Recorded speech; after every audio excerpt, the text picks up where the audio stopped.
ಕೋಮು ಶಕ್ತಿಗಳನ್ನು ಮುಗಿಸೋದಕ್ಕೆ, ಕೋಮು ಶಕ್ತಿಗಳ ಹುನ್ನಾರವನ್ನು ಮುಗಿಸೋದಕ್ಕೆ ಈ ಭಾವೈಕ್ಯತೆ ಬಹಳ ದೊಡ್ಡ ಮಟ್ಟದಲ್ಲಿ ಕೆಲಸ ಮಾಡುತ್ತೆ. ಮೊಹರಮ್ಮು ಹಿಂದೂ ಮುಸಲ್ಮಾನರು ಸೇರಿ ಹೇಗೆ ಮಾಡ್ತಾರೋ ಅದೇ ಥರ ಗಣೇಶ ಹಬ್ಬವನ್ನು ಇವರು ಒಟ್ಟಿಗೆ ಸೇರಿ ಮಾಡ್ತಾರೆ. ಸಿಹಿ ತಿಂಡಿ ಪಾನೀಯಗಳನ್ನು ಹಂಚಬೇಡಿ, ಇದರಿಂದ ನಮ್ಮ ಮಕ್ಕಳಿಗೆ, ಹಿಂದೂ ಮಕ್ಕಳಿಗೆ ಅಥವಾ ಹಿಂದೂಗಳಿಗೆ ಆರೋಗ್ಯದ ಸಮಸ್ಯೆ ಬರಬಹುದು. ಪ್ರೂಫ್ ಕೊಡಬೇಕವರು, ಸುಳ್ಳು 1000 ಹುಟ್ಟಾಕ್ಬೋದು ನಾವು. ಪ್ರೂಫ್ ಕೊಡಬೇಕವರು. ಯಾರಿಗೂ, ಯಾರ ಅಪ್ಪನ ಕೈಲೂ ಕೂಡ ಯಾರನ್ನೂ ದೇಶ ಬಿಟ್ಟು ಕಳ್ಸೋಕ್ಕಾಗಲ್ಲ. ಭಾರತ ದೇಶ ಹಿಂದೂಗಳದ್ದೆಷ್ಟೋ ಮುಸಲ್ಮಾನರದ್ದು ಅಷ್ಟೇ. ಈ ಥರದ ವಿಷ ಬೀಜ ಈಗ ಬಿತ್ತಲು ಬಿಟ್ಟರೆ ಅದು ಹೆಮ್ಮರವಾಗಿ ಬೆಳೆಯುತ್ತೆ.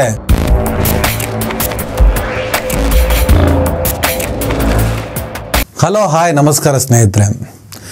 ಗಣೇಶೋತ್ಸವ, ಗಣೇಶ ಹಬ್ಬ ಬಂತು ಅಂದರೆ ನಮ್ಮ ನಾಡಿನಲ್ಲಂತೂ ಹಿಂದೂ ಮುಸಲ್ಮಾನರು ಒಟ್ಟಿಗೆ ಸೇರಿ ಒಟ್ಟಿಗೆ ಸಂಭ್ರಮಿಸುವ ಹಬ್ಬ ಅಂತಿದೆ, ಅದು ಗಣೇಶ ಹಬ್ಬನೇ. ನಾವು ಬಾಲ್ಯದಿಂದಲೂ ನೋಡ್ಕೊಂಡು ಬಂದಿದ್ವಿ. ಪರಸ್ಪರ ಎಲ್ಲ ಧರ್ಮದವರು ಸೇರಿಕೊಂಡು ಭಾಳ ದೊಡ್ಡ ಮಟ್ಟದಲ್ಲಿ ಗಣೇಶ ಉತ್ಸವದಲ್ಲಿ ಸಂಭ್ರಮವನ್ನು ಮಾಡ್ಕೋತಾರೆ. ತುಂಬ ಕಥೆಗಳಿದ್ದಾವೆ. ಗಣೇಶನನ್ನು ಸಾರ್ವಜನಿಕವಾಗಿ ಬೀದಿಗೆ ತಂದಿದ್ದೇ ಹಿಂದೂ ಮುಸಲ್ಮಾನರ ಒಗ್ಗಟ್ಟನ್ನು ಪ್ರದರ್ಶನ ಮಾಡೋದಕ್ಕೆ, ಆ ಮೂಲಕ ಬ್ರಿಟಿಷರ ವಿರುದ್ಧ ಹೋರಾಟ ಮಾಡೋದಕ್ಕೆ ತಿಲಕರು ಮಾಡಿದಂತಹ ಭಾಳ ದೊಡ್ಡ ಪ್ಲಾನ್ ಇದಾಗಿತ್ತು ಅಂತ ಒಂದು ಕಡೆ ಚರ್ಚೆ ಮಾಡ್ತಾರೆ. ಇನ್ನೊಂದು ಕಡೆ ಬನಿಯಾ ಮತ್ತು ಮುಸಲ್ಮಾನರ ನಡುವೆ ದ್ವೇಷವನ್ನು ಹುಟ್ಟು ಹಾಕೋದಕ್ಕೆ ತಿಲಕರು ಮಾಡಿದ ಪ್ರಯತ್ನ ಅನ್ನೋ ಚರ್ಚೆಯನ್ನು ಮಾಡ್ತಾರೆ. ಒಬ್ಬೊಬ್ಬರು ಒಂದೊಂದು ಕಥೆಯನ್ನು ಹೇಳ್ತಾರೆ. ಆದರೆ ಕಾಲಕ್ರಮೇಣ ನಾವು ನೋಡಿದ ಹಾಗೆ, ನಮಗೆ ಬುದ್ಧಿ ಬಂದಾಗಿಂದ ಗಣೇಶ ಉತ್ಸವ ಅಂದರೆ ಎಲ್ಲ ಧರ್ಮದವರು ಎಲ್ಲರೂ ಸೇರಿಬಿಟ್ಟು ಅದ್ಧೂರಿಯಾಗಿ ಸಂಭ್ರಮಿಸುವ ಒಂದು ಹಬ್ಬ ಗಣೇಶನ ಹಬ್ಬ. ಗಣೇಶೋತ್ಸವದ ಈ ಸಂದರ್ಭದಲ್ಲಿ ನಾಡಿನ ಅನೇಕ ಕಡೆ ನೋಡ್ತಾ ಇದ್ದೀನಿ, ಹಿಂದೂ ಮುಸಲ್ಮಾನರ ಒಗ್ಗಟ್ಟು, ಸೌಹಾರ್ದತೆ, ಭಾವೈಕ್ಯತೆ ಒಟ್ಟಿಗೆ ಸೇರಿ ಗಣೇಶ ಹಬ್ಬವನ್ನು ಇವರು ಮಾಡ್ತಾರೆ ಅನ್ನುವಂಥ ಸುದ್ದಿಗಳು ಹೆಚ್ಚು ಮೀಡಿಯಾಗಳಲ್ಲಿ ಬರೋದಕ್ಕೆ ಸ್ಟಾರ್ಟ್ ಆಗಿದೆ. ಸಾಮಾಜಿಕ ಜಾಲತಾಣದಲ್ಲಿ ಚರ್ಚೆ ಆಗ್ತಿದೆ. ಹೆಚ್ಚೆಚ್ಚು ಹಿಂದೂ ಮುಸಲ್ಮಾನರು ಸೇರಿಕೊಂಡೇ ಗಣೇಶ ಹಬ್ಬವನ್ನು ಮಾಡ್ತಾ ಇದ್ದಾರೆ. ಈಗ ಹುಬ್ಬಳ್ಳಿಯ ಈದ್ಗಾ ಮೈದಾನದಲ್ಲಿ ಅದ್ದೂರಿ ಗಣೇಶೋತ್ಸವ ನಡೀತಾ ಇದೆ, ಗಣೇಶನ ಹಬ್ಬ ನಡೀತಾ ಇದೆ. ಅದೇ ಥರ ಅನೇಕ ಕಡೆ ಹಿಂದೂ ಮುಸಲ್ಮಾನರ ಒಗ್ಗಟ್ಟಾಗಿ ಗಣೇಶ ಹಬ್ಬವನ್ನು ಮಾಡ್ತಾ ಇದ್ದಾರೆ. ಇದು ಆಗಲೇಬೇಕು.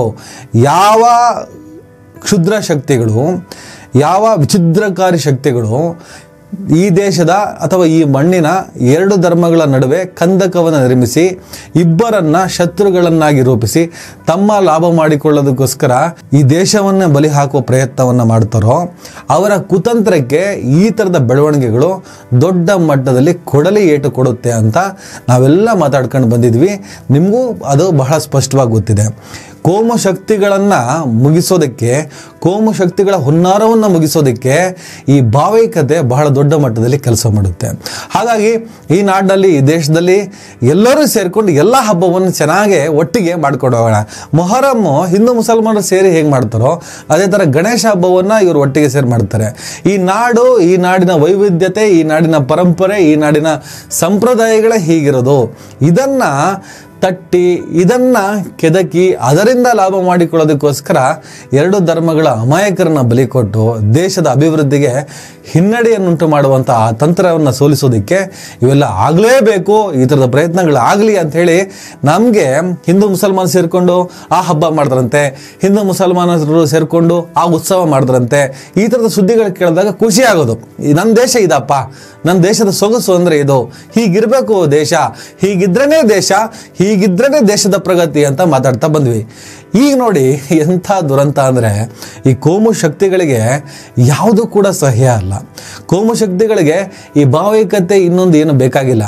ಯಾವಾಗ ಒಟ್ಟಿಗೆ ಸೇರ್ಕೊಂಡು ಎಲ್ಲವನ್ನು ಮಾಡೋಣ, ಹಿಂದೂಗಳ ಹಬ್ಬ ಆದ್ರೇನು, ನಾವು ಮುಸಲ್ಮಾನರು ಸೇರ್ಕೊಂಡು ಮಾಡ್ತೀವಿ ಅಂಥೇಳಿ ಹೋಗೋದನ್ನೇ ಸಹಿಸದ ಕೆಲ ಕಿಡಿಗೇಡಿಗಳು, ಕೆಲ ದುಷ್ಕರ್ಮಿಗಳು ಅದಕ್ಕೂ ಒಂದು ಕೊಂಕನ್ನು ತಂದು ಅದನ್ನೂ ಕೂಡ ಬೇರೆ ರೀತಿಯಲ್ಲಿ ಟ್ವಿಸ್ಟ್ ಮಾಡಿ ಅದಕ್ಕೂ ಕೂಡ ಕೋಮು ಬಣ್ಣವನ್ನು ತಂದು ಅಲ್ಲೂ ಕೂಡ ಒಡೆದಾಳುವಂತಹ ತಂತ್ರವನ್ನು ಮಾಡಿದ್ದಾರೆ. ಬೋಳಂತೂರು, ಅದು ಮಂಗಳೂರು ಅಂದ ತಕ್ಷಣ ಹಿಂದೂ ಮುಸಲ್ಮಾನರ ನಡುವೆ ಒಂದು ಸಂಘರ್ಷದ ವಾತಾವರಣ ಕರ್ನಾಟಕದ ಮಟ್ಟಿಗೆ ಹೆಚ್ಚಿರುವಂತಹ ಒಂದು ಕ್ಷೇತ್ರ, ಒಂದು ಊರು. ನಾವು ಯಾವಾಗಲೂ ಮಾತಾಡ್ತಿರ್ತೀವಿ, ಮಂಗಳೂರು ಏನಾದರೂ ಸುಧಾರಣೆ ಆಯಿತು ಅಂದರೆ ಯಾವ ವಿಚಾರದಲ್ಲಿ? ಕೋಮು ಸಾಮರಸ್ಯದ ವಿಚಾರದಲ್ಲಿ. ಮಂಗಳೂರು ಸರಿ ಹೋಯ್ತಂದರೆ ಇಡೀ ನಾಡೇ ಸರಿ ಹೋಗ್ಬಿಡುತ್ತೆ. ಮಂಗಳೂರು ಕೋಮು ವಿಚಾರದಲ್ಲಿ ಕರ್ನಾಟಕದ ಹೃದಯ ಭಾಗ ಆಗಿಬಿಟ್ಟಿದೆ. ಆ ಹೃದಯ ರಿಪೇರಿ ಆಯಿತು ಅಂದರೆ ಇಡೀ ನಾಡೇ ನೆಮ್ಮದಿಯಿಂದಿರುತ್ತೆ.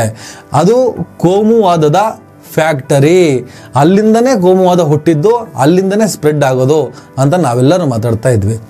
ಅದೇ ಮಂಗಳೂರು ಇತಿಹಾಸ, ಮಂಗಳೂರು ಹಿನ್ನೆಲೆ ಎಲ್ಲ ತಗೊಂಡು ಹೋದರೆ ಅಲ್ಲಿ ಹಿಂದೂ ಮುಸಲ್ಮಾನರ ಒಗ್ಗಟ್ಟು ಸಾಮರಸ್ಯದ ಕತೆ ಭಾಳ ದೊಡ್ಡ ಮಟ್ಟದಲ್ಲಿದೆ. ಅಲ್ಲಿನ ದೈವದ ವಿಚಾರದಲ್ಲೂ ಕೂಡ ದೊಡ್ಡ ಮಟ್ಟದಲ್ಲಿ ಒಗ್ಗಟ್ಟಿದೆ. ಆದರೆ ಏನು ಮಾಡ್ತೀರಾ, ಈ ಸಂಘಗಳು, ಈ BJP ಅವರು, ಇವ್ರಿಗೆ ಬೇಕಾಗಿಲ್ಲಲ್ಲ ಅದು.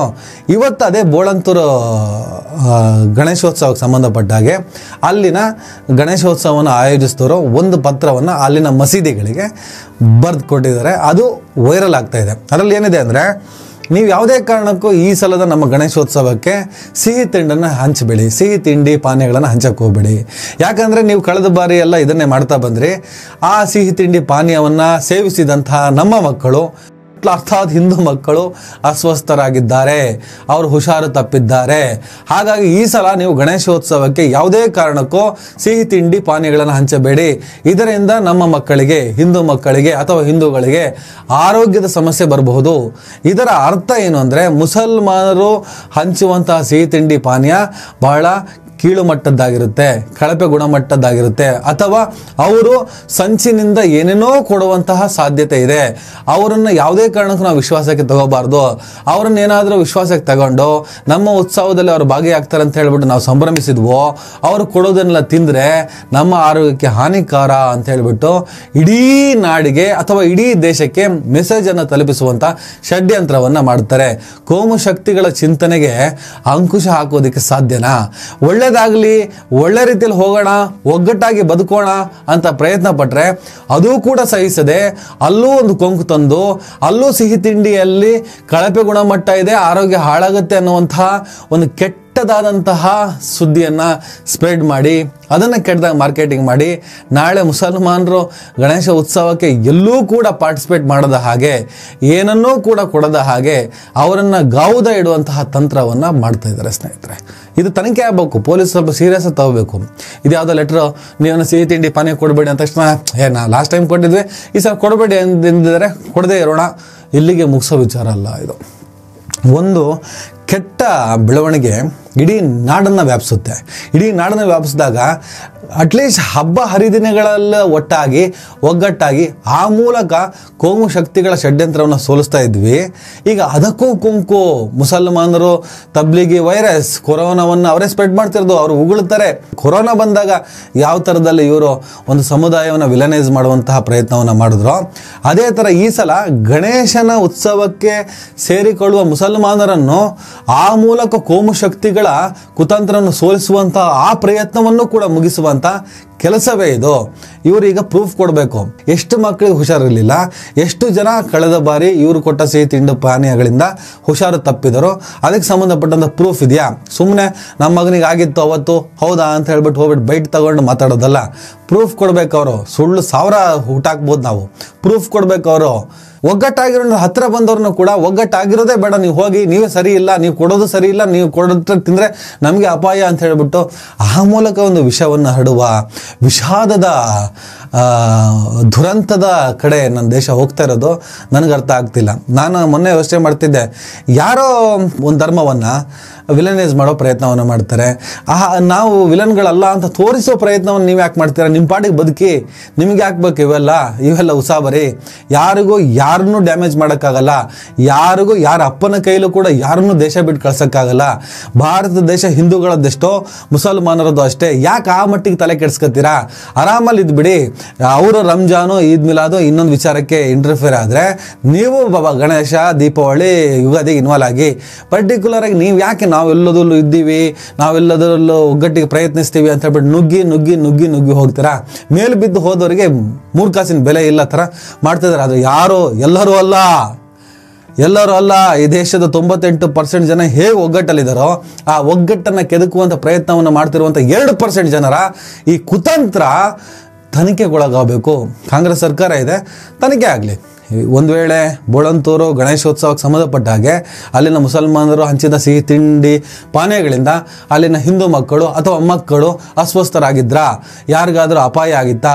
ಪ್ರಾಣಹಾನಿಯಾಗಿತ್ತಾ, ಇಲ್ಲ ಗಂಭೀರವಾದಂಥ ಆರೋಗ್ಯದ ಏನಾದರೂ ಸಮಸ್ಯೆಗಳಾಗಿತ್ತಾ, ಇಲ್ಲ ಸಣ್ಣ ಮಟ್ಟದ ಬೇದಿ ವಾಂತಿಗಳು ಶುರು ಆಗಿತ್ತಾ, ಇದೆಲ್ಲ ಪ್ರೂಫ್ಗಳು ಕೊಡಬೇಕು. ಸುಮ್ಮನೆ ನೀವು ಕೊಡುವಂಥ ತಿಂಡಿ ತಿನಿಸು ಪಾನೀಯಗಳಿಂದ ನಮ್ಮ ಆರೋಗ್ಯ ಹಾಳಾಗುತ್ತೆ, ಹಾಗಾಗಿ ಗಣೇಶೋತ್ಸವಕ್ಕೆ ನೀವೇನು ಕೊಡಬೇಡಿ ಅಂತ ಹೇಳ್ಬಿಟ್ಟು ಒಂದು ಸಂಭ್ರಮದಿಂದ, ಒಂದು ಒಗ್ಗಟ್ಟು, ಸೌಹಾರ್ದತೆ, ಸಾಮರಸ್ಯದ ಪ್ರಯತ್ನವನ್ನು ದೂರ ಮಾಡುವಂಥ ಈ ಕುತಂತ್ರವನ್ನು ಮೊಟ್ಟ ಮೊದಲಿಗೆ ತನಿಖೆಯ ಮೂಲಕ ಪತ್ತೆ ಹಚ್ಚಿ ಸರಿ ಮಾಡಬೇಕು ಸ್ನೇಹಿತರೆ. ಇಲ್ಲ ಅಂದರೆ ಏನಾಗುತ್ತೆ, ಇದನ್ನು ಮುಂದೆ ಜಾಸ್ತಿ ಆಗ್ತಾ ಹೋಗುತ್ತೆ. ಇವತ್ತು ಹುಬ್ಬಳ್ಳಿ ಇರ್ಬೋದು, ಬೇರೆ ಬೇರೆ ಕಡೆ ಹಿಂದೂ ಮುಸಲ್ಮಾನರು ಒಗ್ಗಟ್ಟಾಗಿ ಗಣೇಶೋತ್ಸವ ಮಾಡ್ತಾ ಇದ್ದಾರೆ ಅಂತ ಕೇಳ್ತಾ ಇದ್ವಿ. ಮುಂದಿನ ದಿನಗಳಲ್ಲಿ ಅದು ಆಗದೇ ಇರ್ಬೋದು. ಅದಕ್ಕೆ ಕಾರಣ ಇಂತಹ ವಿಷ ಬೀಜ ಬಿತ್ತುವಂಥ ಪ್ರಯತ್ನಗಳು ಆಗಿರುತ್ತವೆ. ಹಾಗಾಗಿ ತನಿಖೆ ಆಗಲಿ. ಒಂದು ವೇಳೆ ಅಲ್ಲಿನ ಮುಸಲ್ಮಾನರು ನಿಜಕ್ಕೂ ಅವರಿಗೆ ಈ ಥರನೇ ಮಾಡ್ತಾಯಿದ್ರು, ಸಿಹಿ ತಿಂಡಿ ಪಾನೀಯಗಳು ಕಳಪೆ ಗುಣಮಟ್ಟದ್ದಾಗಿತ್ತು, ಬೇಕು ಅಂತಲೇ ಹಿಂದೂಗಳನ್ನು ಟಾರ್ಗೆಟ್ ಮಾಡೋದಕ್ಕೆ ಅವ್ರು ಮಾಡ್ತಾ ಇದ್ರು ಅನ್ನೋದು ಕೂಡ ಇದ್ದರೆ ತನಿಖೆ ಆಗಲಿ. ತನಿಖೆಯಿಂದ ಗೊತ್ತಾಗಬೇಕಲ್ಲ. ತನಿಖೆ ಮಾಡಿ ಯಾರ ಷಡ್ಯಂತ್ರ ಇದು, ಯಾರ ಕುತಂತ್ರ ಇದು ಬೆಳಕಿಗೆ ಬರಲಿ. ಇಲ್ಲ ಅಂದರೆ ಈ ಥರದ ವಿಷ ಬೀಜ ಈಗ ಬಿತ್ತಲು ಬಿಟ್ಟರೆ ಅದು ಹೆಮ್ಮರವಾಗಿ ಬೆಳೆಯುತ್ತೆ.